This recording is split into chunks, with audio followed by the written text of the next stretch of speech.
Are you surprised at anything you've been seeing, or do you anticipate that there's going to be changes that we should be prepped for that we're not thinking about? Honestly, I haven't been surprised by anything now. I mean, he's been doing essentially what he actually campaigned on that. He announced he is going to absolutely go after the border. So there's a lot of things that he's already ran on. I mean, criticized a lot of it, and I don't agree with everything either, but it's undeniable he actually ran on that and been really upfront. He's like, I am your reputation, and he's, kind of making those moves. So that's kind of where we're at. Early on, immediately after the election, I was like, hey, we have a choice. We can freak out and follow every other thing around, after everyone. But I'm not that guy. I'm not going to be that Democrat.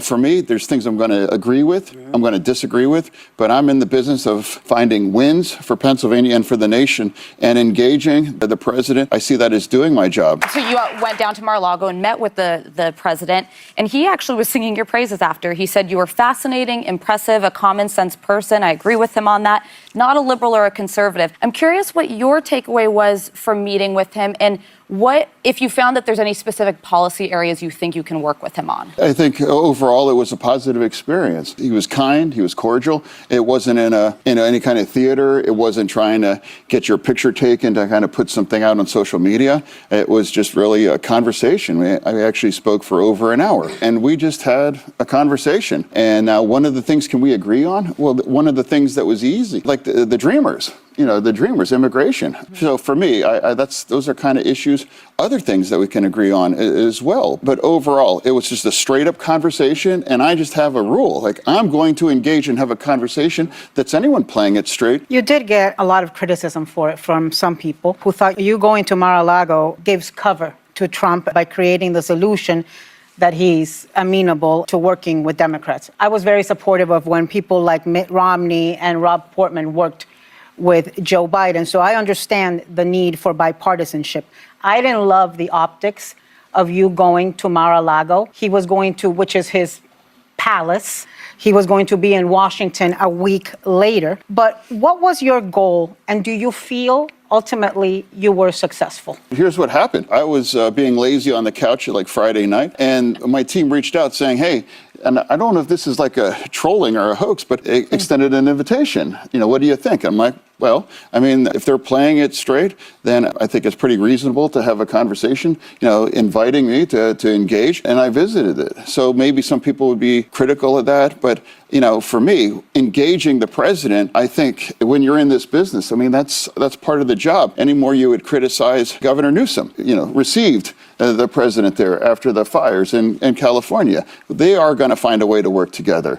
I mean, that's where we are. And I hope maybe you are watching, are tired of just like the venom and the hate. And it's like, I'd like more bipartisan kinds of things. And you are going to agree with things, and you're going to disagree on things. And I'm going to pick my fights. And I've chosen not to add to the cheap heat online or go after those kinds of things. I've never found that helpful. And if those kinds of things were helpful, we would be in a different situation. We'd be the ones making those kinds of decisions with the new administration, with then Vice President Harris. Yeah. When we last spoke with you in December, you were critical of Joe Biden having just pardoned his son, Hunter. So although President Trump ran on doing this, there was a discrepancy, and a lot of people in his inner circle said he wouldn't do it for violent offenders. So there was some surprise in what he ended up doing. Of course not. I'm on record criticizing going after Hunter Biden. And I also agreed that the trial in New York was politically motivated, that wouldn't otherwise have been prosecuted if it was someone else. And I've been very front and center in pardons. I chaired that process in Pennsylvania. I was all about delivering second chances, and I was very proud of that. And I think that's really the cornerstone of criminal justice reform is if you are following the rules and you've paid your debt, I do believe there needs to be a path for redemption.